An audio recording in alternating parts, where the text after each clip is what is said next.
All right, we're live on the live streams. Let you know, Okay. getting a little early action going. All right, as I finish up my last note of the night.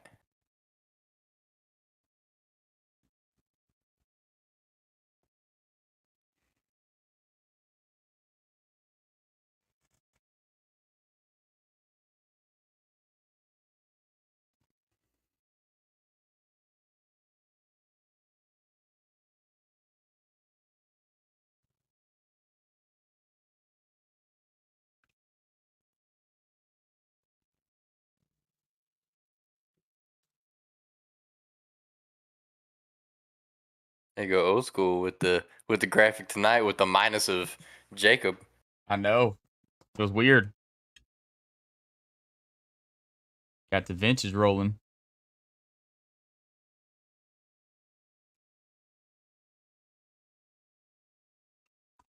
Maddie B in chat. She said my favorite guys. Let's go, Yes, sir. Maddie B. Wait. Welcome in. Jacob ghosted us. Never let us know anything, and now I'm gonna call him out on the podcast. He's getting called out on the podcast.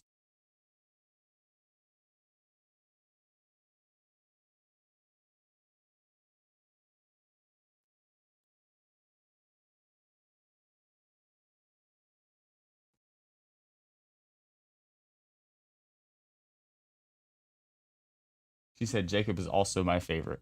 But he gone. Jacob gone. Jacob ghosted us on one of our biggest episodes we've done yet. We still have some stuff though. He never texted us. He ghosted. Schoolwork's not an excuse. We could have known this about 7 o'clock, and I could have got plenty of notes written up.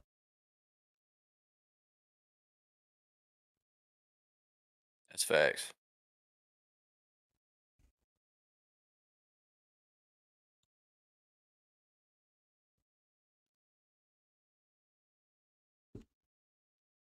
All right, Jacob. All right, Jacob. You about ready to get rambling? I'm gonna grab my laptop charger and my book bag real quick, and I'll be ready to go. Copy that, sir.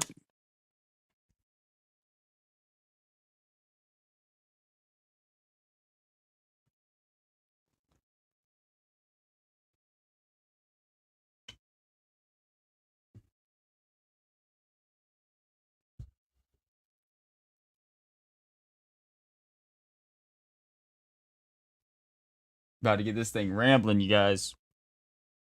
Ladies and gents, it's about to be electric.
No more dead computer.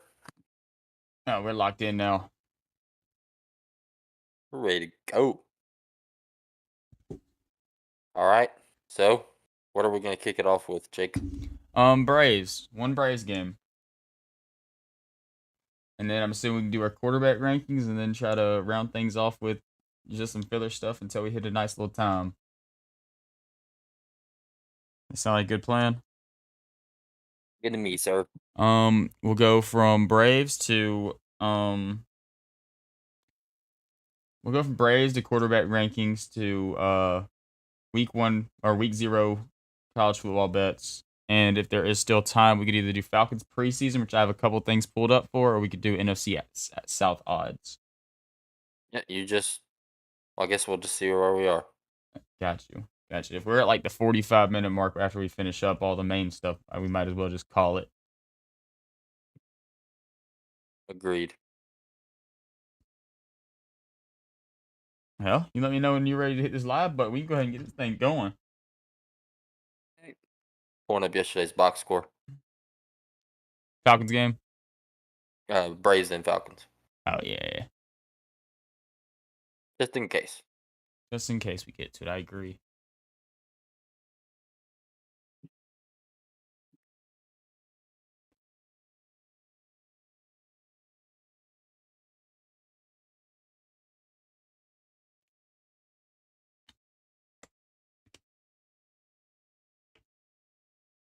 Sorry, everybody on the YouTube side. We haven't started the podcast section of this stuff yet. So, like I always say, y'all are getting a little inside info before y'all getting a little bit more stuff than what the podcast people get.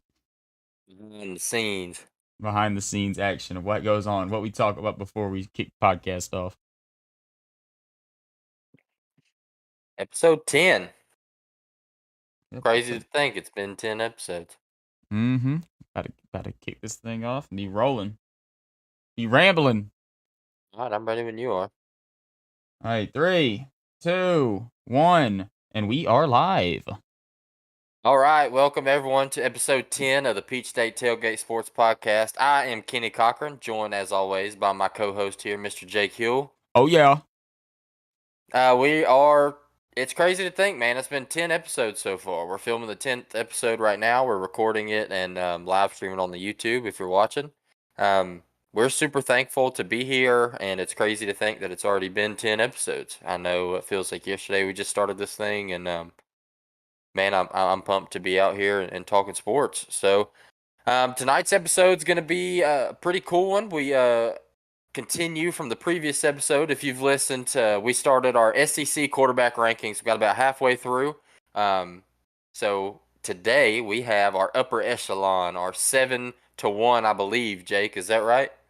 Yes, sir. 7-1. We're gonna start at 7 and finish off at 1 when we get to that point.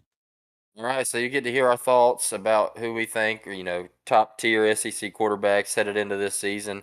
And, you kind of heard us talk about the lower end yesterday. We're going to hit a little bit on some Braves and a little bit of week 0 college football. But before we get into it, guys, I just want to say thank you guys for all the support. 10 episodes it's crazy. Our podcast and our show in general has been the reception's been amazing and the feedback's been great. So, as always, make sure you subscribe to the YouTube. Check us out on all our socials. Peach State Pod on Twitter, Peach State Tailgate on TikTok, and make sure you check us out on Spotify and Apple Podcasts if you're on YouTube, and YouTube if you're on Spotify and Apple Podcasts. So before we get into it, Jake, you got anything to add? Man, Kenny, again, as always, I start by complimenting the introduction. Great introduction. It's nice and smooth, nice and silky. We got things rolling. Nice little kickoff. We were a little bit thrown off tonight, I will say. We were expected to have our buddy Jacob on, the guy that's been on the past 2 podcasts, and we have not heard from Jacob. So, Jacob, if you are still alive and you happen to be listening to this podcast, send us a message because we're worried. We're worried about you, bud. Let us know you're breathing, Jacob. Yeah, let us know you're breathing. Now, this man might have drank 6 ice cold Miller Lights and hopped in bed and passed out, but we don't know. So we're of course our first when we hit 14 through 8, we had Jacob with us and we had all this stuff planned. So we're gonna go ahead and finish it off, and we'll let Jacob get his out at a later episode. Obviously, by that point, Vanderbilt would already play because I will say me and Kitty are going on a cruise this coming up weekend. So this is gonna be our last episode of the week. So that Vanderbilt quarterback. Sorry, bud, you've already been ranked in all of our rankings. So we're not too concerned what you do against Hawaii, but it's gonna be a really fun episode. I'm really excited to kick things off. I think we should start this party off with a little bit of Braves talk. We don't have much, but we do have a little bit. So you want me to go ahead and kick this thing off with some Braves talk? A little bit. All right. So we don't have much to talk about. Obviously, like I said, when last time we recorded, the Braves had played the Astros on Sunday, and we lost that ball game. But we kicked into Monday with a nice little series against the Pittsburgh Pirates in Pittsburgh. And we start off the series, I don't want to say hot because it was a very, very boring game to watch. But it was a win. That's all that matters, especially a win on a day that the New York Mets lose to the New York Yankees. We love to see it. There's two bright points I want to mention in this game, and it is Jake Odorizzi and Michael Harris. Jake Odorizzi came out and pitched his best game against the Braves. Now, he was facing a AAA lineup with the Pittsburgh Pirates, but still, you go out there, he goes out there, I think he shoved 6 innings with like 7 Ks, 1 run. Guy looked good. His 1 run came off an absolute blast by O'Neal Cruz. The dude is like an absolute monster. I know the stats aren't really there yet, but just, the physicals and the potential is off the charts, man. This guy's going to be a stud in the league for a long time. Kenley came in, got a perfect ninth to get his 29th save of the season. And Michael Harris, man. Michael Harris had a 2-run bomb. I want to say that it was his buddy Vaughn Grissom that was on base. So that was a cool thing to see because I think the new nickname for them are the Troublemakers because they're so young and they're like a dynamic duo at the bottom half of that lineup. It's always fun to watch them. Ronzi, I don't want to pronounce this wrong. I don't want to sound like an absolute stooge too and act like I don't know who this guy is because I promise you I do know who he is, but I don't know how to pronounce his first name. Ronzi Contreras for the Pirates. It's Ronzi Contreras. Dude looked good. He came out and pitched really well against the Braves. He impressed all the way up until Michael Harris hit that deep drive on him. Like I said, it wasn't a very exciting game. One little note that I do have is that Ari Adrianza got reinstated from the 10-day disabled list with illness, and Ryan Goins is going back. He got designated for assignment actually. So we got Ari back on the team. Obviously, we like Ari. Me and Kenny are both Ari fans. I know he doesn't get much PT, but he's a guy that can fill in at any position if anything happens. So you always like to get him back on the squad. Yeah, and I'll say too. I mean, in a 2-1 win against Pittsburgh, it's a pretty uneventful game. But coming off a win in the Mets series and a win in the Astros series, the World Series rematch. If the bats are going to get cold, then I mean, what better timing for them to get cold against the Pittsburgh Pirates? Yeah, and I guess since we're already on the topic, this is not going to be something I have notes for because it just happened. The Braves just won today's game, so we can go ahead and talk about today's game too a little bit. And Yeah, it seemed like off rip, the Braves bats were going to stay quiet all the way until we got to the 5th inning, and the Braves decided to put up a 5-piece on JT Brubaker, and it was kind of just rolling, man. I don't know, I was sleeping during the inning. I took a mean nap today, but I do know that they were playing like base by base baseball. Like they weren't hitting like too many crazy shots. I was getting notifications on my phone. Oh, Robbie Grossman hit a RBI single. Michael Harris hit an RBI single. There's just a whole bunch of RBI singles. Max Fried was absolutely dominant. 8 innings, 3 hits, 1 run, 1 walk, and 7 strikeouts. So on 95 pitches, Max is a guy that always likes to keep that pitch count down. Doesn't allow many walks. Absolute ace. Nobody can tell me any difference about Max. One of the best pitchers in baseball. I have a video playing right now through the podcast. I am sorry, y'all. But yeah, the Braves, man, they take the first 2 against the Pirates, looking for a series sweep tomorrow. And right now the Yankees are tied right now on the top of the 7th with the Mets. So we can hope for another Yankees win and be down by what? Would I make it 2 games? I just checked the score. I don't know if you mentioned it. I was pulling up this play-by-play for the 5th inning. I wanted to hit on it, but tie game right now, 2-2 Yankees Mets in the 7th, I believe. So we're Yankees fans tonight. Yeah. If we can Let's get go that, Yankees. if we can get that division lead down to 2 games, it's going to be huge, especially considering the schedule that the Mets have ahead of them. It's pretty favorable for them. So if we're going to make a push, we need to do it right now. I'll kind of hit on what Jake said. Yeah, Brubaker looked really good, and this is a good pitcher. I mean, this guy's a notable pitcher in the MLB. He's been pretty good, solid all season. Nothing crazy, but he's also a Pittsburgh Pirate, so take that as you may. But yeah, the bats were kind of quiet, and then they woke up in the 5th inning. We kicked it off with a Darno homer, 409-foot tank, followed by Wild Bill hit a single, and then Michael Harris, man, dude's just been crazy. A double and a double to left center puts Contreras at third, and then you see Vaughn Grissom, the troublemakers, right? Yeah, the troublemakers. Those dudes are nuts. RBI single for Vaughn. And then Robbie Grossman, another single, scored Michael Harris, moved Grissom up, and then you see Acuna, Swanson, and Austin Riley. Those guys came in and smacked the ball around. So we took a quick 5-1 lead in the 5th inning and carried it on throughout the game. So this is pretty good. We just mentioned bats getting quiet in the first game, or bats getting cold, I should say, and then you come in with a 10-hit game against the Pirates in the second game. So hopefully we can round this series out with a sweep headed into I believe tomorrow, and Hmm. hopefully we get a little help from the Yankees as well and narrow down that NL East chase a little bit. Oh yeah, we definitely need the Yankees to come through clutch with us today. So we can cut that lead down, and we both have decently favorable schedules, the Braves and the Mets, in the coming up month or so. So there's a lot of things to look forward to in Braves baseball. Yes, sir. But I think that wraps up my Braves talk. Actually, one more thing: Von Grissom went 3 for 4 today. Has a batting average of 420 through his first 14 career games, I think, and I want to say the Braves are 14-2 over, or not 12-2 over that span. So the Braves, the Braves like to make this move where we call a guy up and all of a sudden everything starts working right. It happened with Michael Harris, and now it's happening with Von Grissom. So you know, love to see the young guys making such a big impact in that lineup. For sure. Well, Kenny, does this bring us to our next segment, the very very fun, exciting segment we've been waiting for? I believe so. If that's it for you, let's dive into these SEC quarterbacks. I'm ready for it. Let's kick it off. All right. So, like we said earlier in the podcast, if you listen to the last episode, we talked about the bottom half of the SEC and where we had our quarterback rankings. So, let's move into the top half.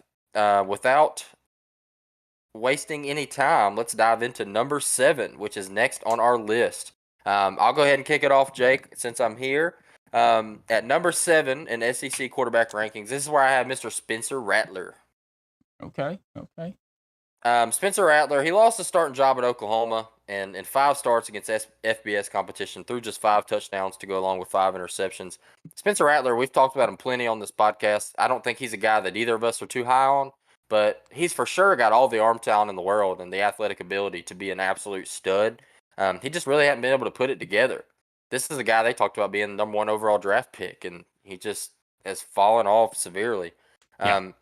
I think the South Carolina team is going to be really good. I think they're going to win some games, and I'm curious to see how this team can handle Spencer Rattler. If they can kind of rein this guy in and turn him into a system quarterback, and not to say he is a system quarterback. Obviously, the arm talent is generational, but if you can get him to play within a system, he can give you some good production. We haven't seen it yet. Um, he's just never really delivered on the hype surrounding him, and now he's playing in a worse offensive scheme, South Carolina, and you can make the argument that he's got a pretty similar supporting cast that he did at Oklahoma. Um, so you kind of look at it either way. The way I look at it is I think Spencer Rattler goes into a new scheme and he's playing against tougher competition in the SEC. So this is why I have him right here at 7. But with all that being said, I expect him to produce at a mid-tier level in the SEC based off of just his talent alone. The dude's obviously a freak. So, but that's who I've got right here at my number 7. It's funny. It's funny we talk about the top recruit bust at 7 because that was a joke. But no, at 7 I also have South Carolina Spencer Rattler. I have some 2021 stats. Obviously, it's a small sample size. Guy didn't really play too much last year. He lost his starting job, like we said, to Caleb Williams. In 2021, 1,483 yards, 11 tutties, 5 interceptions, a 71.6 QBR. I also have 77 rushing yards and 3 rushing touchdowns. I know it's not like super drastic numbers right there, but for guys that I wanted to show can get on the ground and move a little bit if they have to, I included even like small numbers. Obviously, there's a guy later on this list that might be playing for our team, our favorite team that doesn't have the most dynamic rushing stats, but you have to throw him out there because it does show that if the situation calls for it, they can get on the ground and run if they have to. We talk about Spencer Rattler. The upside is definitely there with Spencer Rattler. The only thing that scares me with Spencer Rattler is he lost that starting job at Oklahoma, and Caleb Williams came in and was a top 3 quarterback in college football and probably the most efficient quarterback in college football. So, and I don't want to use the Baker Mayfield and Jalen Hurts and Kyler Murray comparisons because obviously we look at those Oklahoma teams, and to me, those Oklahoma teams had a lot more talent surrounding those guys than Rattler did last year. But Caleb Williams came in and made it work. So it just goes to show right there. Obviously, Caleb Williams now at USC. It goes to show, and you have Lincoln Riley as your head coach. You got to figure something out, and he just wasn't able to do that. And I don't think it was a talent standpoint. I mean, we look back at the 2020 season. I know it wasn't amazing for an Oklahoma quarterback, but I mean, he had a solid year in 2020. And like you had mentioned, he was being mocked as as the first overall pick, first quarterback taken, and obviously that didn't pan out. Um, and we talk about the mentals of this. Shane Beamer. We mentioned this plenty of times on this podcast before, but if there's a coach that's going to bring Spencer Rattler to his top potential, I feel like Shane Beamer is that guy, and I know you have a similar feeling with that to me. I do want to mention that this is a guy that could easily fly up this list because of the talent and the raw potential this kid has. Yeah, the raw talent is just it's crazy there for Spencer Rattler. This dude's arm talent is second to none. So if he can just put it together, man, and play within a scheme, then he could really be a good quarterback. So look for Spencer Rattler. This is a guy whose ceiling is upwards of top three in the SEC. So I'm looking for one of two things from Spencer Rattler, and one is for him to continue on the downward spiral that he is, and the other is for him to finally put it all together and try and make a name for himself and live up to all the hype that's been around him for all these years. Yeah, and obviously South Carolina's a lot different situation than Oklahoma because you go into Oklahoma and you're confident. Any quarterback that goes and plays Oklahoma, you're confident. Okay, all I do is have to put together a solid season. We're gonna make this. We're gonna make the college football playoff. Like that's all you have to do. Oklahoma, South Carolina is gonna be a completely different story for Spencer Rattler. He has to go into this season with a completely different mindset than he's went into the past season. Hopefully, that is what this guy needs. Obviously, Shane Beamer's building this program up.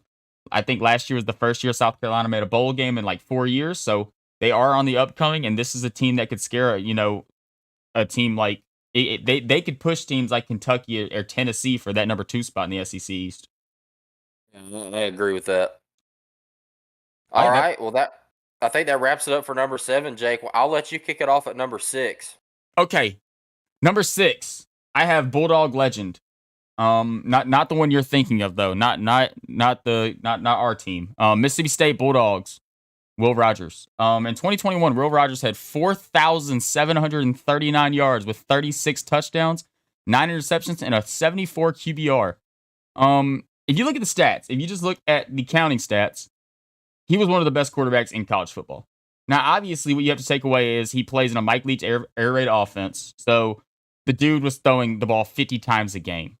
He did have the third most passing yards in college football, and he had the second most attempts and only threw 9 interceptions, which to me was pretty impressive. I want to say the only person that had more attempts than him last year was Bailey Zappi.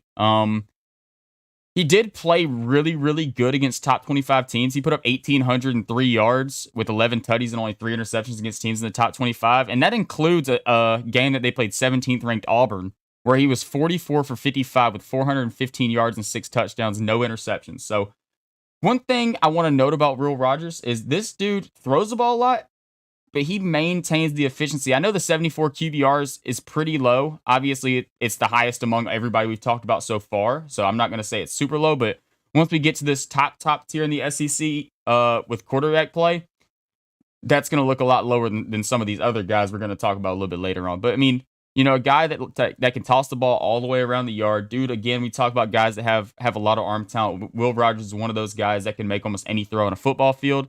And if you watch him on Saturdays, he's a lot of fun to watch in that offense. Yeah, I can do nothing but agree with you here, Jake. I also have Will Rogers at my number 6. Um, and to go along with you, I'm kind of echoing the same things you did. I mean, 4,700 yards in the air and a 74% completion percentage, just under 73.9. I mean, that's nuts. I mean, the efficiency is ridiculous. Um, a note I have here that I thought was pretty cool. He averaged 357.2 yards of total offense per game. That led the nation in 2021. Ooh, Um, and his passing yards and completion percentage last year are third all time for a single season in college football. dang. Okay. So those are some pretty crazy stats for Will Rogers. One thing I will say, and you always have to put this caveat in there when you talk about this Mike Leach system, is those numbers are really inflated due to that ridiculous offensive scheme they run.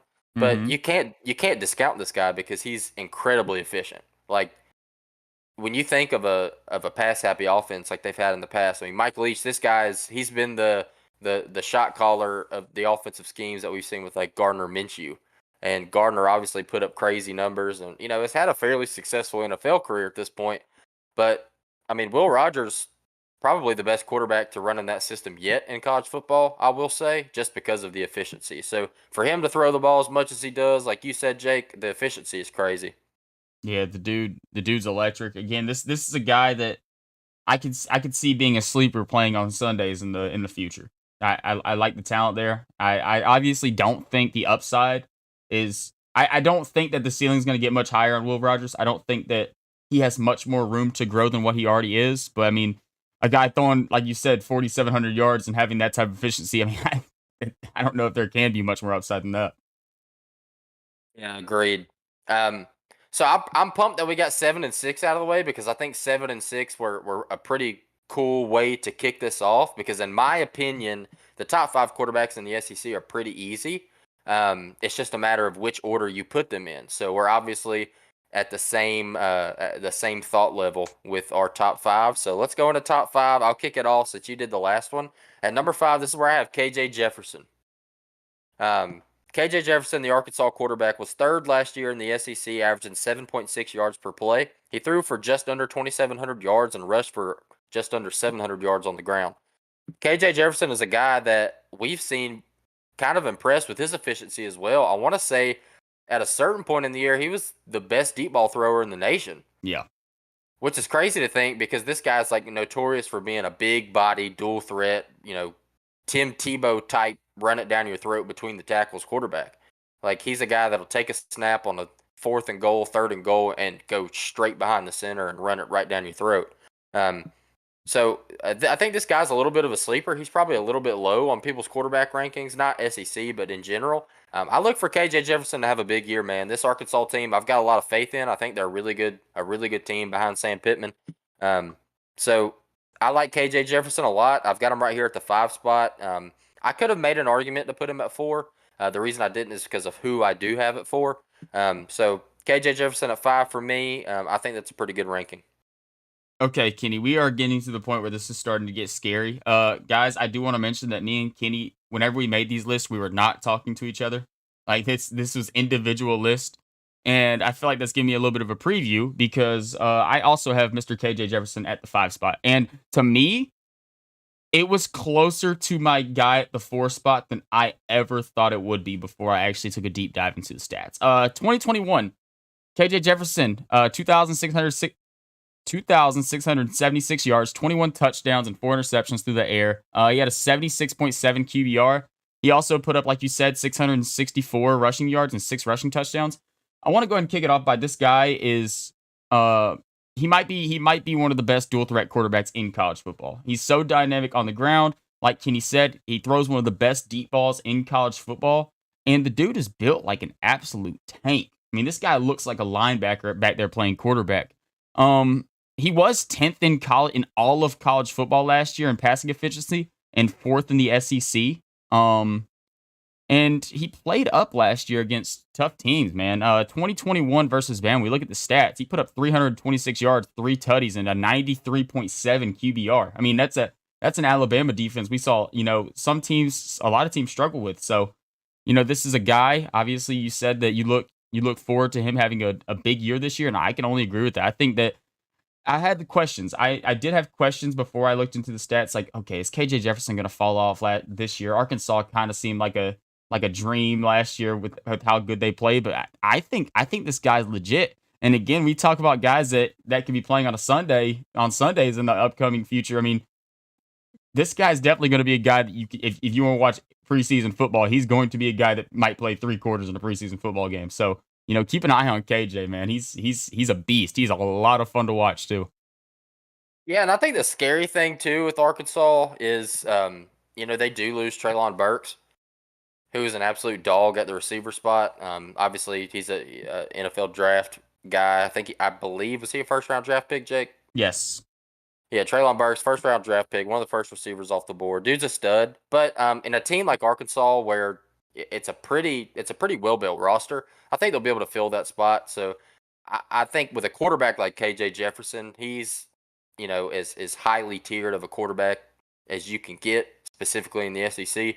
So I don't think losing, even though Traylon Burks is an absolute stud, I don't think losing a guy like that is going to make him fall off significantly. So I'm looking at KJ Jefferson from a standpoint of he had a great season last year. Could there be a fall off potentially? But I really think he'll get better. If when you're an efficient passer, I think a lot of people will put that on the back burner and just look at your straight up numbers. But efficiency is really the key to producing across the board. I mean, when you can distribute the ball among the offense to several different targets, then you're not really as worried about losing one target or one key player. So, with this guy being as efficient as he is and as effective as he is through the air and on the ground, I think KJ Jefferson's a pretty safe pick here at 5. And with the little preview that you gave of your 5 and 4, I have a feeling that our number 4s are the same as well. So, Jake, why don't you kick it off at number 4? Okay, so it's funny you mentioned Traylon Burke. I do want to mention that he was the guy that was traded, or that draft pick was traded by the Philadelphia Eagles to the Tennessee Titans in exchange for Mr. AJ Brown, and then they went out and drafted Traylon Burke, who's a very similar type guy. So, you know, he was a first round pick, but there was a guy that was drafted a little bit later in the draft. I want to say a second round pick, but I feel like his impact on his quarterback is going to be bigger than Traylon Burke on KJ Jefferson.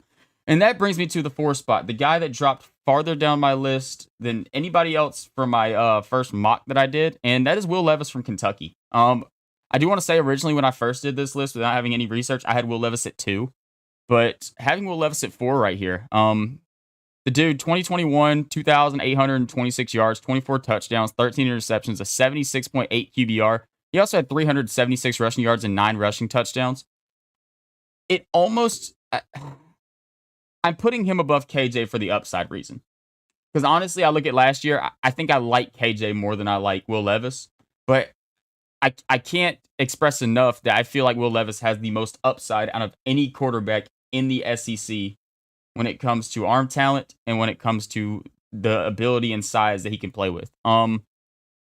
This guy is a guy that a lot of NFL teams are looking for that could potentially. I know that his name has been coming up as a guy that could be the first overall pick in next year's draft, a guy that could completely pass guys like Bryce Young and CJ Stroud. And I think the majority of that is because of his build and his play style. It kind of resembles Josh Allen. I mean, obviously we look at Josh Allen. Josh Allen struggled his first 2 years in the league with accuracy and his ability. It took him a couple of years to find his play style in the league, and we can see Will Levis be the same thing. Will Levis just has to find his play style in college football. It's not me saying he's a bad quarterback right now or he was a bad quarterback last year. He was a great quarterback last year. But if we're talking about being a top quarterback in this year's draft, you have to be better. And the ways that he can be better is he needs to become a more efficient passer.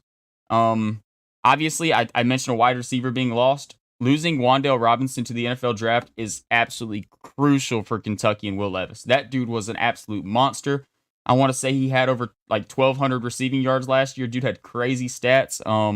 And it's going to be a big, big show if Will Levis can keep on performing without his number one guy.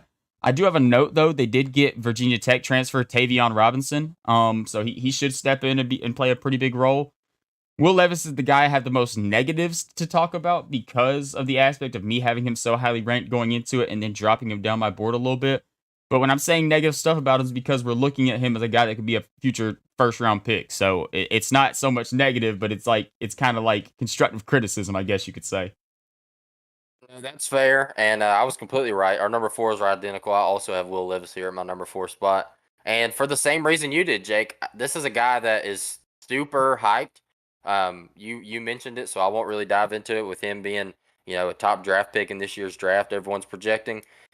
So yeah, once you do a deep dive into the stats and you really break this guy down from an efficiency standpoint to a game by game standpoint, it makes you think. I mean, a surprising thing for me, he averaged 216 yards passing per game, which is not stellar by any means. Do not get me wrong, but this Kentucky team, boy, they run the football. Yeah. They're a physical team, so this dude's ground and pound you can't forget it. 13 interceptions, that's not great for what he did. But he did also add 9 rushing touchdowns, like I just mentioned. So I mean, the dude is obviously a dual threat. He's a freak athlete. I'm not saying he's not deserving of a first round draft pick grade, but people are talking top 5, top 2, top 3 quarterback, and I'm not saying he couldn't be that because obviously the upside is there. You mentioned the Josh Allen comparison, but he definitely needs to evolve a little bit. One thing I will say about Will Levis, Kentucky lost their offensive coordinator to the NFL. Their offensive coordinator is now with the Rams. So I'm curious to see how that's going to affect them and affect their offensive scheme. I think Will Levis is probably going to have to take on more of a role in the offense than he did in years past. He's probably going to have to do more play-by-play than he ever has, and that's really what this is probably going to propel this guy's draft stock if he can do it in a positive way. If you can take a hold over the schematics of a game as a quarterback, that's what's going to put you in the NFL, because the NFL, they're not looking at you just as a raw individual or a raw athlete and raw talent. They're going to look at you from your brain, how you think about the game, how you process the game. And I think that's really what he's got to get better with. You said it, Jake. I mean, his efficiency is just not really there. But you look at total offensive production, this guy had 3,200 total yards on the offense, 33 touchdowns, and 13 picks. So I think this is a guy that could really shoot up my projections a little bit if he can develop into more of an efficient player. But yeah, surprisingly enough, he also would have been off my dome, the number 2 quarterback on my SEC rankings. And once I dove into it a little bit, I kind of varied back and forth between putting him at 3 and 4, and ended up putting him at 4 because I believe the guy I have at 3 maybe has a little bit more upside on a college football level. So to round it out, I guess if that's it for you on Mr. Will Levis, I'll go ahead and hit on my number 3, Jake. I got one more thing. I did watch a little bit of Will Levis tape, and one thing I do notice about Will Levis when I watch him play, and it's probably just a young thing, and I know everybody likes the dual threat quarterbacks that get out and run. Will Levis likes to get out of the pocket a little bit sooner than what I would, like to see from him. He's a guy that kind of, he kind of gets himself into a little bit more pressure than what you'd like. He likes to kind of leave a clear pocket, which, I don't really ever like to enjoy whenever I watch college football. If you're a dual threat quarterback and that's what you do, then go ahead. But a guy with the arm talent like Will Levis, hang in there, man. Try to sling the ball around the yard. Like, if you're trying to get drafted, that's going to be the type of stuff you have to do. So we'll see if he can make that next step this coming up season. All right. So that rounds out number 4 for us. Headed into the top three quarterbacks in the SEC according to Jake and I and our rankings. I'll kick it off. This, I was wondering how this was going to be received by you, and it seems like we're kind of tit for tat on our rankings so far. So number 3, this is where I have Mr. Hendon Hooker. Ooh. Hendon Hooker was one of the most efficient passers in the nation, finishing 3rd nationally in rating with a 181. Dude, nuts. What was the SEC rating again? I have it in my notes. I just want to hear you say it out loud. 3. In the SEC, that was college football. In the SEC, he was 1st in efficiency. Oh, I thought you were talking about where I've got him ranked in the SEC. No, efficiency. Oh, yes. 1st in the SEC, 3rd nationally, 4th in yards per attempt at 9.7, and posting an absurd 10.3 touchdown to interception ratio. He also added 613 yards on the ground with 5 touchdowns. This dude is an absolute freak of nature. Took the world by storm for this Volunteers team, man. And boy, did they need it, because this team has been lacking in the quarterback department. You talk about coming off of a legend in Jarrett Guantanamo Bay. As our good friend Cortez would say. Yeah, as our good friend Cortez, Tennessee legend. So yeah, no, Hendon Hooker, man, this dude's an absolute beast. You could make an argument for him at 2. The only reason I have him at 3 is because I'm we'll dive into it. I'm not going to get ahead of myself. But Hendon Hooker, you're an absolute freak of nature. I'm really looking forward to watching this guy play ball until he suits up against UGA. So yeah, Hendon Hooker, 100% baller, and I've got him as the number 3 quarterback in the SEC headed into the 2022 football season.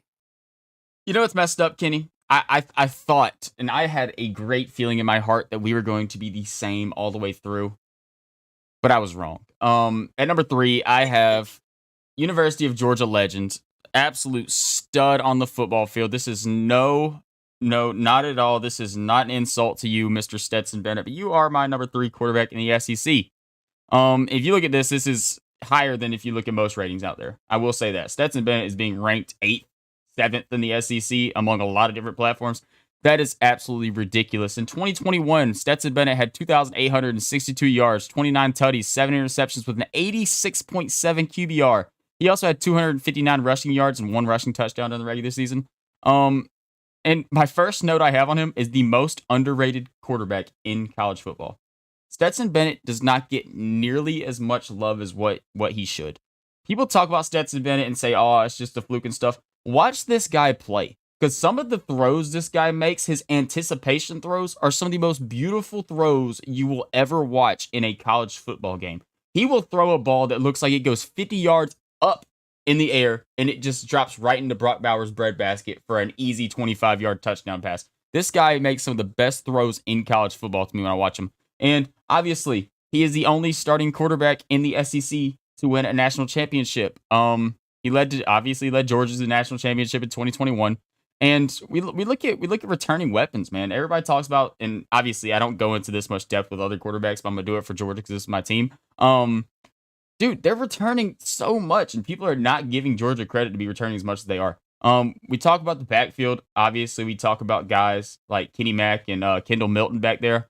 The wide receiver crew, A.D. Mitchell's going to come out as a top 5 wide receiver in college football this year. I am confident in it. The guy has an insane skill set. It matches it. It's almost close to what George Pickens had if George Pickens could have avoided the injury. And then you look at guys like Lad McConkey. You look at guys like Marcus Rosemary, Jack Saint. I mean, you look at, obviously, the tight end room's insane with Brock Bowers, Big O, and now the name is slipping. Arik Gilbert, my fault.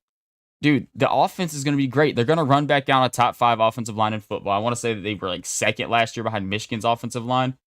Obviously, you lose a couple guys, but I mean, we're gaining guys back. Like, this is going to be an awesome offense, and Stetson Bennett, I expect numbers to possibly get better off of last year. The 86.7 QBR ranked 3rd in the nation in 2021, right behind a guy we'll mention a little bit later.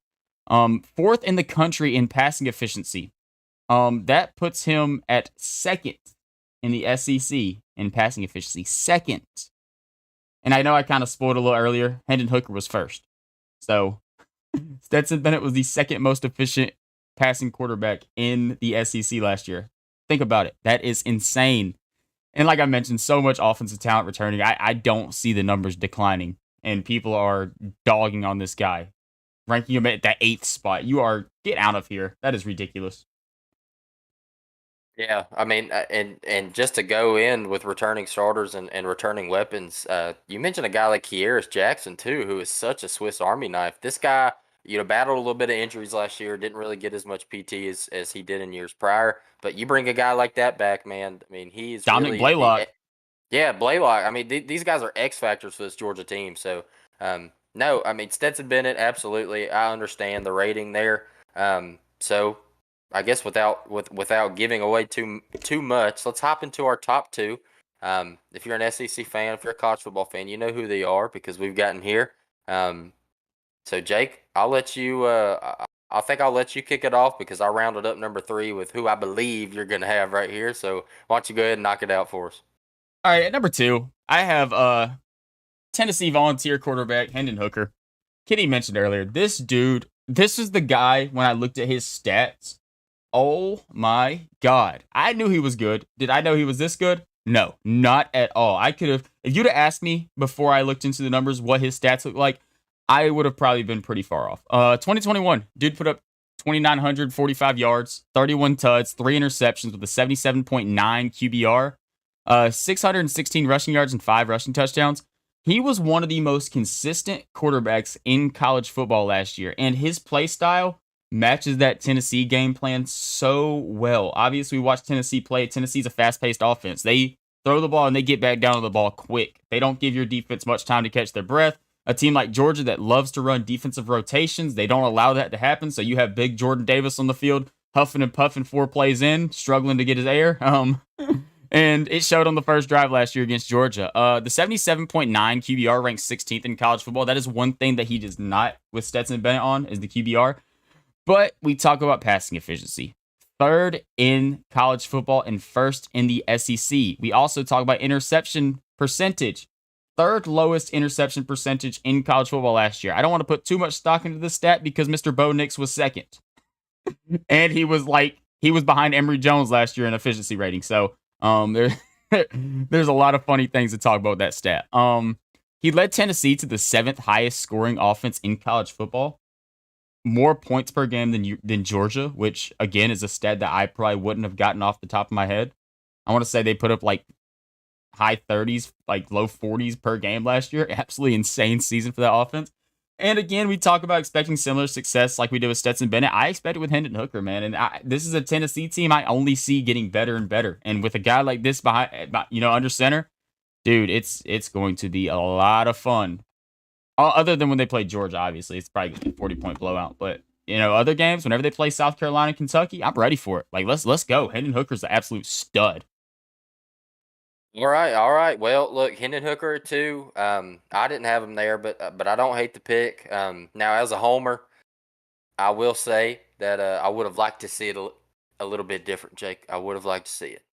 But at my number 2, I've got the mailman, the defending national championship, absolute dog. Oh, Ow, ow, ow. the most underrated quarterback in college football, Stetson Bennett. This dude is nuts, man. I mean, this guy is so discounted. He's so discredited.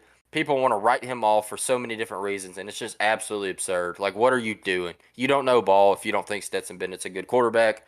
I mean, this guy, he's just under 3,200 yards of total offense this past year with 30 touchdowns and 7 interceptions. One thing I want to mention about Stetson Bennett, too, is this dude didn't start every game. JT Daniels was the QB1 at the beginning of this season. Another thing with Stetson Bennett is this team, this UJ team, obviously we're UJ fans. We watch the games week in, week out.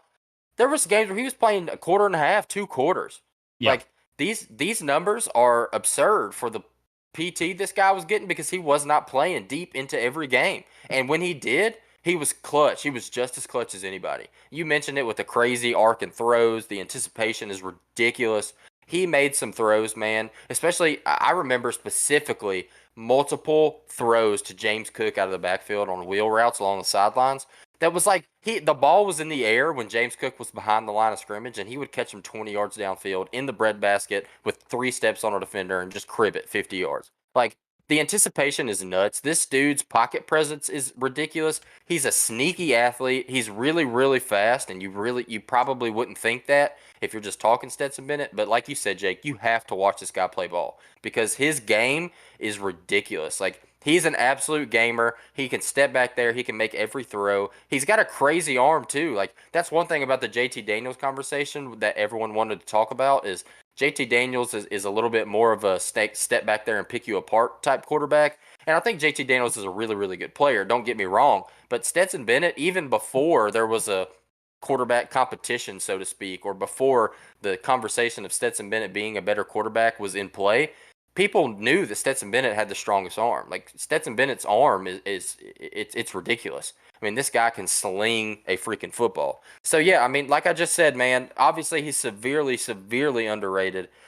He was first in the nation in yards per attempt and second in the nation in air yards. So that just goes to show you, like, the dude can sling it. So, Stetson Bennett, man, we're pumped to have you as quarterback. You're QB1 for this team. You have earned it. You have earned our respect. Obviously, national champion. And I will say he's the only guy on this list that has won a national championship as a starter. That is a fact. Also, this man still gets. He doesn't get the 5-star love, obviously. This man was a walk-on at Georgia. Went over and played JUCO. I want to say he's he's 6th year in college football right now, 5th or 6th year in college football. We still have Georgia fans at this point in life. Timestamp 10:03 on August 23rd. We are about a week and a half away from the first game. We still have Georgia fans out there clamoring for guys like Brock Vandergriff or Carson Beck or Gunnar Stockton to start the season. What is going? And these are I'm going to do quotations with my hands if you're watching on the YouTube side. Podcast side, you can't see it. These are Georgia fans. These are people that, this is another quotations, watch every game. The same people that were late into last year and were blowing teams out saying, where JT Daniel at? Like, come on, guys. This is our quarterback. If we are going to win another national championship this coming up year, it is going to be with this guy under center. You don't just replace the experience like that. You can't just drop a Carson Beck or a Gunnar Stockton into this system and expect it to all just be, sunflowers and daisies. It don't work like that, Playboy. So this guy right here is going to light up the nation this year again. And, I'm going to mention it again. I mentioned it with some people. keep an eye out for Stetson Bennett on Sundays. I know he's not getting love, but can you tell me that Stetson Bennett does not seem like the perfect guy to be a 10-year backup in the NFL? Absolutely not. This dude is going to have a very, very, very heavily saturated bank account in a couple years. Definitely. I know what it was, a Bojangles or a Churches. He had the Canes. I don't remember what it was, but he had that NIL deal with the chicken place. And as soon as we won the national championship, he was out there in a drive-through, working in the drive-through. It was absolutely electric. I mean, this guy's a freak. I mean, you mentioned it very well. You covered it very well. Is this guy going to be the next Tom Brady? No. But Stetson Bennett is an amazing college quarterback. He really, really is. And if you're a Georgia fan and you're still questioning this guy coming off the national championship, you need to take your Georgia gear, your Georgia merch, your UGA jerseys, your hats. You need to take them, throw them into a fire, and burn them, and find a new team to root for. Because Stetson Bennett's the guy. And if you're questioning that at this point, like, I don't know what to tell you. There's nothing more that this guy can do to convince you. And I want to give a shout out here to Cole Wilcox. Cole Wilcox, UGA legend, pitcher. He's pitching the Tampa Bay Rays organization. I heard him say, tell me, and this is obviously, I'm paraphrasing here, so this is straight from Cole Wilcox's mouth, shout out. He said, tell me if this guy didn't have a 5-star by his name, he wouldn't be a Heisman candidate. 3,200 yards of total offense with 30 touchdowns and 7 interceptions, and he had significantly limited playing time. First in the nation in yards per attempt and second in air yards. If you put a 5-star next to this guy's name, he enters the conversation for everybody. So that just goes to show the bias that is college football. And I want to, I'm a guy that played football throughout my entire life, and you hear coaches talk all the time. Don't think about your rating. Don't think about your 5-star, 4-star, blah blah blah. But the sentiment is true, man. There are more successful 3-star players in the NFL throughout the NFL history than there have been 5-star players. And I think that just has to go with that dog mentality and that underdog mentality of you go in there, you take your lunch pail, you work every single day. And Stetson Bennett is the epitome of that. Like, this dude is a grinder. He works every single day. And one thing I'll give Stetson that you just haven't been able to see from UGA quarterbacks in the past, this dude wants to win. Like, he wants to win. He wants to win more than anybody else on the field. Like, he will put his body on the line. And he's efficient, and he is fast, and he's athletic, and he's got an arm. Like, there is nothing I'm going to say about Stetson Bennett in a negative fashion, because this dude is an absolute animal, and I am thankful to see him as the starting quarterback for this UGA team, because we have been missing a guy like this. Is this going to be disrespect for me to say? We're turning to a Stetson Bennett podcast right here by himself, alone. Stetson Bennett is the most big play threat quarterback Georgia has had since Matthew Stafford was playing in Sanford Stadium. I am discounting guys like Aaron Murray and guys like Jake Fromm. We had another guy that was a backup for a couple of years that might have been in this conversation, but obviously we kind of forced him to transfer out. I know a lot of Georgia fans aren't gonna like my opinion on him, so I'm not gonna mention his name. But Stetson Bennett, what he can do on a football field. This man came out in the national championship, had a questionable fumble call against him. Alabama got the ball, kicked the field goal, next drive out, 4-play touchdown, or 4 plays, and he's in the end zone, throwing an absolute dime to A.D. Mitchell like 40 yards downfield. I'm sorry, Jake Fromm fans. I'm sorry. I'm an Aaron Murray fan. Aaron Murray was an absolute dog at Georgia. This man has the moxie and the dog mentality we talk about.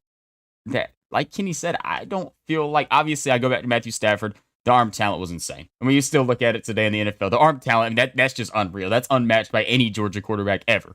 But we have the mixture of the run threat and the arm talent of Stetson Bennett. There has not been a quarterback, and it feels so weird to say, because I already know if people listen to this, they're going to have so many disagreements with this. If you want me to win a national championship, you give me the option of Jake Fromm or Stetson Bennett at quarterback, I would take Stetson Bennett 8 days out of the week. No question. 100%. Jake Fromm played with the better offense. Is that too much to say? No, the best running back tandem in college football history. Jake Fromm got Nick Chubb, Sony Michel, and DeAndre Swift all in a span of 4 years at UGA. Don't get me wrong, Zamir White was great, but to me, he was a disappointment. He was awesome. Was he a DeAndre Swift? Nowhere near. Was he a Nick Chubb? Nowhere near. Was he a Sony Michel, who was the number 2 back for most of his time at Georgia? Nowhere near it. Dude, I know you could say what you want to say about the defense, but this was one of the top scoring offenses in college football last year.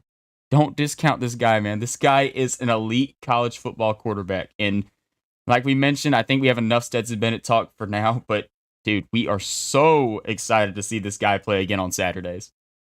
Yeah, I mean, he is, and it's not even a hot take. It's just an accurate prediction because it's going to happen. Stetson Bennett is going to be the first 3,000-yard passer since Aaron Murray for this Georgia Bulldogs team. Jake Fromm never hit the 3K mark. Yeah, I think it's definitely going to happen this year. I think there's more Yeah, competitive. I think there's 100%. more competitive teams in the SEC East this year. It's going to make Stetson Bennett play a little bit more, and just because they're competitive, I'm not saying that their defense is going to stop us. I just think their offense might have the capability to put up a little bit more points on our defense than they did in the past.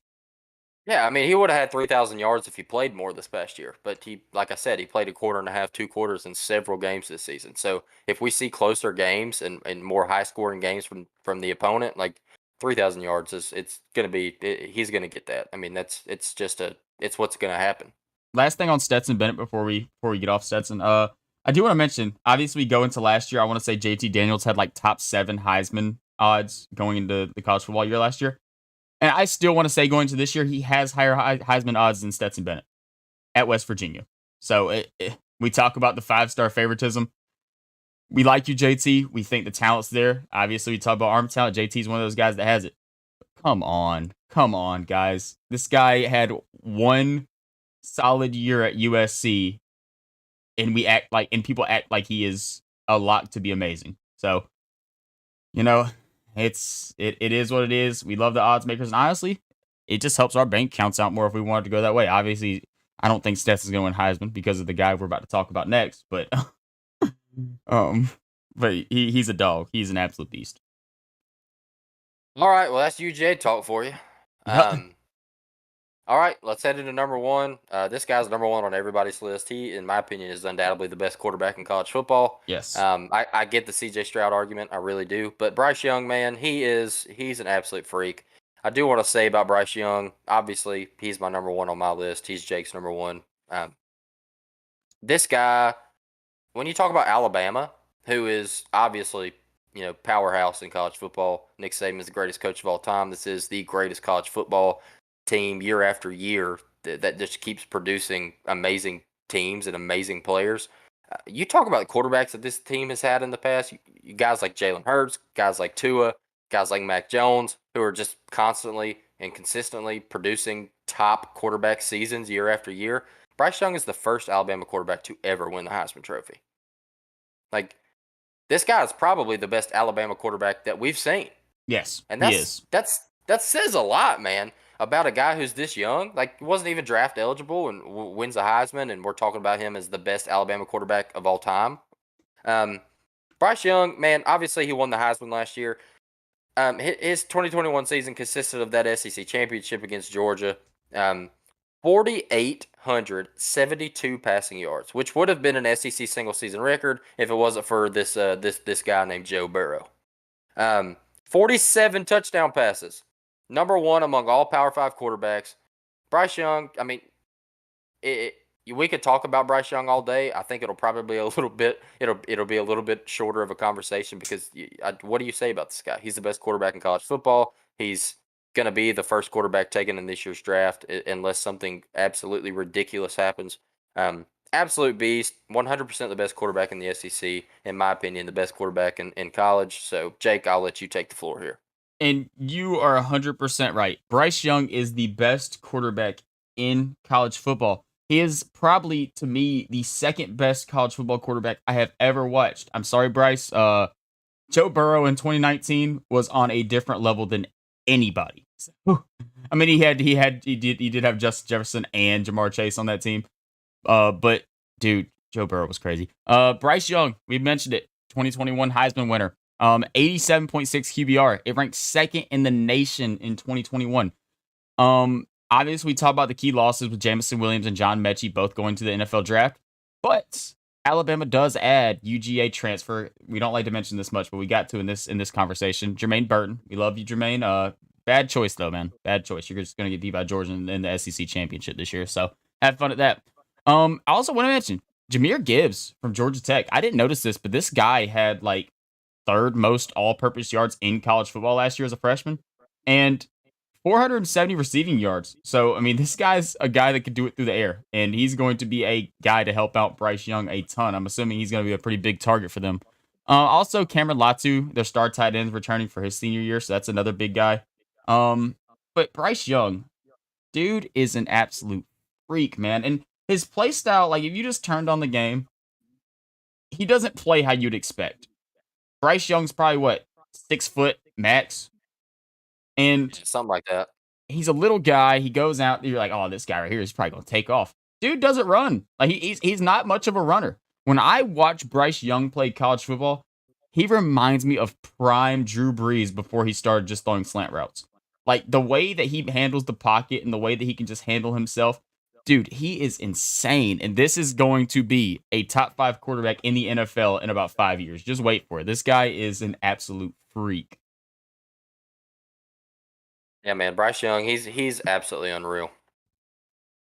And he's just not. He just has no holes in his game. Like this, he could do everything. And we talked about the efficiency stuff. Obviously, he was third in the SEC in efficiency last year. Um, but he put up 3,000 more yards than the guys that were in front of him. So he was obviously tossing the ball around the yard a lot more. Bama played a couple nail biters in there last year, a couple more than what they probably wanted to against teams like LSU and like Arkansas, and obviously the loss to Texas A&M. They had a couple rough ones in there where they had to keep Bryce playing. But dude, he's gonna put up similar numbers. The numbers might take a little bit of a drop this year because obviously Alabama might play better than what they played last year when it comes to teams like Arkansas and guys like that. Like obviously, I think Alabama beats Texas A&M by 30 this year because Nick Saban, how he handles revenge games and how much trash Jimbo's been talking. I like you, Jimbo. Me and Kenny are both Jimbo fans on this podcast, but that's not the guy you want to talk trash to at all. No. Yeah, so I mean that does it for our SEC quarterback rankings. I will say to kind of round it out, this is probably, at least in recent memory, the best quarterback lineup in the SEC in a while, dude. Like these are some really really good quarterbacks. The SEC, this is big boy ball. This is physical football, year in year out. You see tough in the trenches. You see the big boys duking it out. A lot of run oriented teams. So for an SEC conference that we really haven't seen it, you kind of have a spoil of riches as far as quarterbacks go. So I'm really looking forward to watching these guys ball. Yeah, and it's one of those things where just we didn't lose much. I mean, I know we lost to Matt Corral from Ole Miss, but I mean, even Matt Corral with these type of guys, Matt Corral's a guy that would struggle to get in this top 5. Like I'm assuming that we'd probably both have him in the top 5 somewhere. But I mean, we're returning so many SEC starters this year. There's so many guys that started last year, so many top guys that started last year that we get to see again play this year. So obviously in college football, as years go on, you expect younger men to get better at football. So whenever you're, predicting these guys' talent, obviously we're expecting, progressive numbers as the years go on. I mean, these guys are developing. So, it's going to be a fun year for SEC football. This is honestly one of the first years, like you had mentioned, that I can think that it's going to be a very competitive year. Like I think we're going to have some really, really, really tough competition being a Georgia fan. Don't walk into that. We have multiple games on the schedule that we can't walk into as being a cakewalk. Obviously, we talk about Kentucky, we talk about Tennessee, we talk about South Carolina. We also have a Mississippi State on the road this year. Dude, these guys can drop points on you quick because of these guys they have underneath center. This is going to be a fun season, and we are so excited for this stuff to kick off. No, absolutely. This SEC just lineup from top to bottom is better than it was last year. So I'm excited to see some conference ball this year. All right, so SEC quarterback rankings out of the way. Let's move into the last, the final segment of the show tonight. It's a brief one, but we wanted to hit on it. Jake mentioned it. We are getting ready to be going on vacation. We're going to be leaving Oh the yeah, country. We're going to be gone this entire weekend. We'll be back on Monday. So, as far as the podcast goes, I'm assuming we'll probably be back for a Wednesday episode. Don't hold me to it. We'll make something happen. But you're going to miss us on Monday. So before we get out of here, I And felt like Friday. yeah, and Friday as well. We'll be back to a regular schedule once we get back into the groove of things. But obviously, we're going to be gone all weekend. So, y'all be sure to stay tuned. We'll keep you updated on the socials about what we're doing and when we're going to be getting our content out there. Um, so I felt like we'd be remiss if we didn't hit on a little bit of week 0 college football action. Um, like I said, we're going to be gone. We're going to be out of the country. We're going to be watching some ball. We're going to be keeping up with it. Probably making a couple bets, a little friendly wagers. Um, there's a couple games we wanted to hit on. It's not a huge slate, but week 0 college football's here, man. It's time to roll. So, without further ado, let's get into it, Jake. My first game that I have that I'm looking at is this Nebraska at Northwestern week 0 game. This is a Saturday game at 12:30. A team like Nebraska, they are favored by 13.5 in this game. I'm getting my stats from FanDuel Sportsbook. You can get Nebraska at minus 13.5 at minus 105 odds, minus 550 on the money line. The over is set at 50.5 on this game. So I will let Jake get into if he has a little bit on this as well. Jake, you got anything on this Nebraska Northwestern game? Yeah, this actually to me is one of the more exciting games of the day on Saturday. Obviously we have games later on that we'll talk about that we are also excited for, but this is one of the better matchups. Nebraska Northwestern. Nebraska, for past years we always talk about Scott Frost and Adrian Martinez. Things have changed a little bit. Adrian Martinez has departed out. He's transferred over to Kansas State. Scott Frost still holds that job. I know there's a lot of people saying, how did Scott Frost keep that job? But he's there.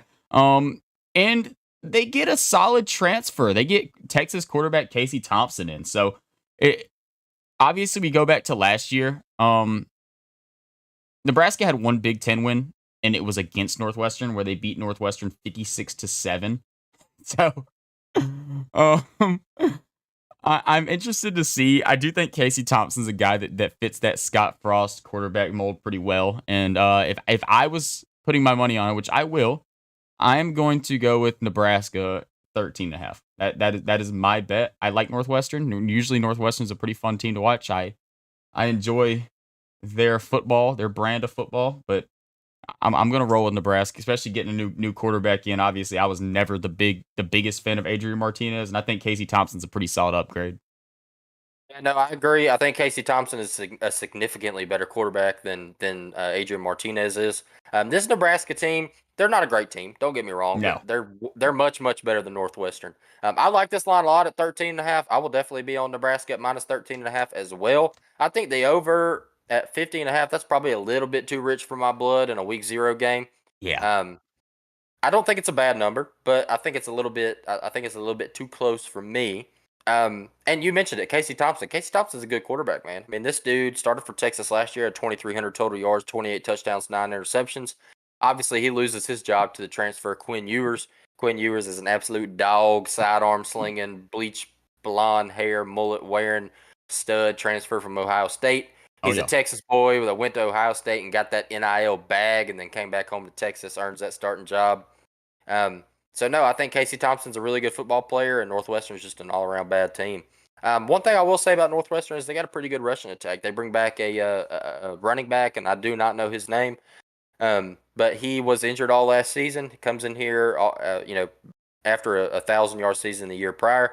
So I think Northwestern, they can run the ball a little bit, but I think this Nebraska offense is probably going to hold them. I think their passing game is going to be pretty significantly better with Casey Thompson in there. So yeah, I agree with you. I got Nebraska at the 13.5 as well. I'll just rip down the list here, Jake, and you stop me when you have a game. I've got 2 games left that I will be placing a wager on that I'm looking at. Next in the lineup, we've got Wyoming at Illinois. This is a Saturday 4 o'clock Eastern game. Illinois is favored by 10.5 here. I do not have anything for this game, Jake. Do you? if I was going to bet it, I would roll with Illinois at 10.5. That would be my pick. I don't know how confident I am. I'm sure I will put a little sprinkle on that, but I'm not too confident in it. Yeah, I would lean the same way there. Headed into the next game, which is a total stinker, you got UConn at Utah State. This is going to be an absolute rout. UConn is one of the worst football teams in the nation, and Utah State is a solid program. The line here is set at minus 27.5 for Utah State. The over under set at 59.5. I do not have anything for this game. This is an absolute. You're asking for a butt whooping if you were to lay anything on this game. So no, thank you.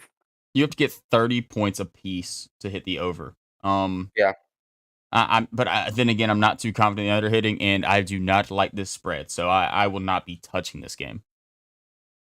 All right, the next one I actually really like this one. This is Charlotte at FAU. Florida Atlantic's a pretty good team. They're favored by 7.5 in this game. This is Saturday, 7 o'clock night game. Like I said, Florida Atlantic favored by 7.5 points. You get them at minus 290 on the money line with an over under at 59.5. A little bit on FAU. They're a very experienced team. They're returning a ton of seniors. They got Miami graduate transfer Nkosi Perry, who's pretty solid. He had a solid year for this FAU team last year. 2,900 total yards, 24 touchdowns, and 7 interceptions. So I think you stacked it up against a very bad Charlotte team. The 7.5, I think, is a pretty good line for me. So I will be probably putting a pretty heavy unit on that FAU team right here. I am exactly with you. I like the spread. I love the 7.5. I'm not a big fan of the over under at 59.5. Anything that runs that high where I'm looking at teams having to score 30 apiece, I usually try to stay away from unless we're going into like a big time like Texas Oklahoma matchup or something fun. That I'd be like, okay, this could possibly happen. But these smaller teams, I'll stick away from it. And obviously, you talk about the money line, at minus 290. That could be a nice little juicer if you want to put together a solid little week zero money line parlay. So there's a couple bets. I'm definitely going to be on Florida Atlantic at 7.5 though. Yeah, FAU at 7.5 is probably my favorite bet of week 0. I like that a whole lot. Um, Headed into the next game, this is a little bit of a dogfight, probably a little bit of a stinker as far as the line goes. You get North Texas at UTEP. This is a Saturday 9 o'clock Eastern game, night game. Um, North Texas is favored here by 1.5. I do not think I'm going to be looking at anything in this game just because of the tier football that you're looking at here. It's just not it's not the football that we're accustomed to. But it's week 0 college football, so you never know. Get a couple middle lights in you, you might dive into it a little bit. I Yeah, will say though, North Texas at minus 1.5. You get a minus 120 on the money line, and the over under set at 54.5. I'm not crazy about that line. If I was to lean anything in this game, I'd probably lean UTEP money line. You get them at even money plus 100. I like that a lot. yeah, I'm on the same route with you. I'm probably not going to touch the spread. If I do anything in this game, it's going to be a money line. Obviously, I don't have no research on this game. I might put a little bit in before we take off. Obviously, we have a long car drive down to Florida on Thursday or Wednesday. So, Thursday. So I might do a little bit of betting research then. But right now, I wouldn't touch anything besides a money line. Agreed. All right, headed into the next game, we got Nevada at New Mexico State. This is a Saturday, 10 o'clock Eastern game, night game. Nevada's favored by 8.5 here. You get them at minus 360 on the money line with the over-under set at 50.5. This is the first over-under that I think I would probably lean to the under on, or the over on, excuse me. Nevada's a high-scoring team. They bring back some starters. New Mexico State is not a very good football team, so the 8.5 is a little bit intriguing, but I think it's probably a little bit too rich for my blood. So I'm looking at the over 50.5 here. I'm also looking at the over. I also want to say minus 360. Again, we talk about little juices you could throw on a money line parlay week 0. That's a pretty solid one that I would feel very confident in. I don't think this New Mexico State is going to compete too well with the Nevada team. Like you said, the 8.5. I'm starting to contradict myself right here. It's looking pretty crispy right now. Now that I'm actually talking about it, but obviously I need to do a little bit more research on this game. But I know New Mexico State's not a very good football team. So it could be something I might look into. Yep. All right, headed into the last game of the night. This is the one we've all been waiting for. SEC. Vanderbilt at Hawaii, Saturday, 10:30, the nightcap for week 0 college football. You get Vandy at minus 8.5, minus 340 on the money line. The over-under set at 53.5. Hand up. I am not going to be placing a book wager on this game. I have made a gentleman's wager, a gentleman's bet with Sir Jake here. He is on Vandy. I will take Hawaii for the fun of it, just to see what happens. So we'll be a little friendly watch here, just kind of see what goes down. Obviously, I think Vanderbilt's probably a better team, but it's Vandy, man. You never know. So this is just going to be Are a we fun rolling one. with the spread? The 53.5. I'm talking about our personal bet. Are we rolling with the spread? Oh, the 8.5. I don't know. I don't know if we talked about it. I thought we were just going money line. You want to do straight money line? That's what I was thinking as far as just I'm a little in. I'm friendly. in. Let's go. I'm in there. Yeah. I mean, I do not like this game. I will not be betting this game. But for the fun of it, it's college football, so nightcap. We're gonna watch the game. Obviously, it's a 10:30 game. We're gonna be, headed into the Bahamas at this time. So, just for the fun of it, I'll be on Hawaii. But obviously, guys, if you're listening to the show, I am not going to be giving betting advice on this game. Yeah, I'm not gonna give any betting advice either. If anything, I would probably lean the over. But the only thing is at minus 115. Obviously, I know the difference is not really that big, but I don't like anything minus 115 for some reason. It makes me a little nervous. I look at minus 115 as being closer to minus 200 as I do minus 110 for some reason. it just feels off to me. But yeah, me and Kenny we have a nice little wager. Before we get on here, I want to give a little preview. Obviously, Saturday is our day where we port in the Bahamas. So around 10:30 Eastern time, which is the time zone we're gonna be in, we are going to be absolutely demolished. And we've already looked, and our boat has a sports bar, and they will turn whatever you want to on the TV. So we are going to be heading straight to that sports bar. Hell, we might even catch a little Nevada, New Mexico action going on. We're going to be heading straight to that sports bar, hammered, ready to watch some SEC football. So, you can't ask for much better than that. Going to chill in the Bahamas all day. I'm going to have ESPN Plus on the phone because a lot of these games are ESPN Plus games. And whenever it comes to the nightcap, when we get to watch a little SEC ball, we are going to be pumped for it. It's going to be a lot of fun. Yeah, needless to say, it's going to be a rough night to be a vodka water. It's going to be a rough night to be a vodka Red Bull, to be a rum mixed drink of any sorts. We are going to be in there ready to roll. Captain Morgan and Dr. Pepper is probably if I'll give you tips right now. Buy stock in Captain Morgan because I guarantee you that stock is going to go up after this cruise because I am going to consume a unhealthy amount of Captain Morgan over the next 5 days or so. So we're going down to party before we go on the cruise. Be drunk then. What? You're gonna get on the boat. Be drunk then. What? We're just gonna be drunk, so it's gonna be a lot of fun, and we have college football to watch. Whew, I'm so excited! One more day of work, Kenny. One more day of work. This is like we said, it's our last podcast, and I think we met a good little closing point. We actually had we were a little bit nervous about the time on this one because, like we said, we didn't really talk too much about what we were going to do beforehand because we had other plans that didn't quite get met. And we're an hour and 10 in, so this is a solid podcast episode right here. This is right around the time area we want to keep it. So, right on the money. Let's go. Yes, sir. So just a recap for y'all boys and girls out there listening. Jake and I are both on Nebraska at minus 13.5. We lean Illinois. I don't think we're going to be taking anything there. The Utah State game is an absolute stinker. FAU, we're hammering the minus 7.5 for FAU in that one against Charlotte. UTEP leaning UTEP money line. You can get them at plus 1.5 if you want to take it at minus 115, or you can get plus 100 at the money line there. Don't know if I'll lay a flyer on that one, but it is a potential. Nevada, New Mexico State. Jake and I are both leaning Nevada at the minus 8.5.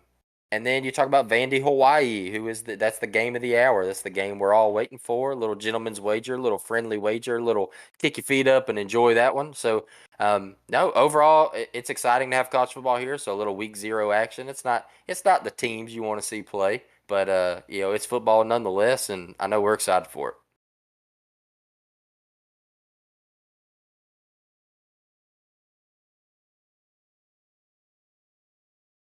Oh my god, my mic was muted. I am so sorry. I was crushing a water bottle when it comes to the mic. We talk about it with Saturday. And once we get past Saturday, the following Thursday through Sunday is all college football. So it is going to be a fun, very fun next couple weeks getting everything kicked off. And I want to go ahead and say that, thank y'all so much. I know Kenny said at the beginning of the podcast. I'll go ahead and close this out with this. Thank y'all so much for the support. Obviously we're getting to the ball season, so this is mine and Kenny's, this is our love. Obviously, we love the Braves, but baseball as a sport is not as close to our hearts as football is all the way around. The Braves are my love. Like I support the Braves more than I probably support any team in the state of Georgia. Any team in professional sports and college sports, the Braves are probably my number ones. But when we talk about game by game, teams that are not in my state that I don't root for, that I absolutely love to watch, it is football season. So, dude, we are so pumped up. We are ready to go. And, we're going to be pumping out a bunch of cool content. We're going to have a lot of different stuff to talk about. I know, like we mentioned, me and Kenny, we watch a whole bunch of games together. So that'll kind of help us out, too, whenever we're talking about the breakdowns. I'm like, oh, yeah, you saw it. You remember that play we talked about? Yeah, yeah. So we're going to have a lot of fun here coming up soon. And, the content's only coming. So, thank y'all so much for always tuning in and giving all y'all support and feedback. We love the feedback.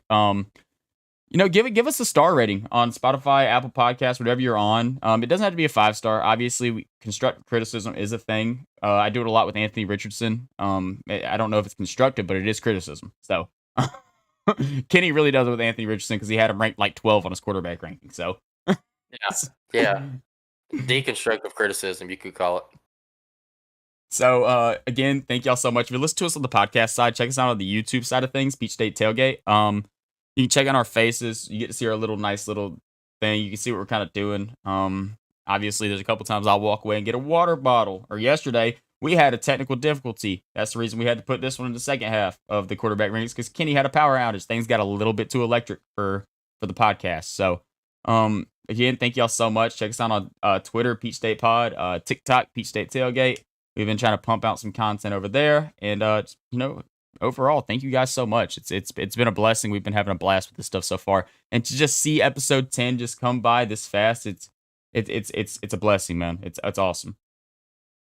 Absolutely. Episode 10 in the books. It was a good one. We're looking forward to bringing you guys some more content as college football really gets underway and ramps up. So be on the lookout. We got a little off schedule, off weekend coming in with the vacation, with the trip coming up. So we'll be back next week with some heavy content and ready to dive into some real football. Oh yeah. Well, how about we get up out of here, Kenny? Let's go ahead and enjoy this vacation, man. Sounds good, man.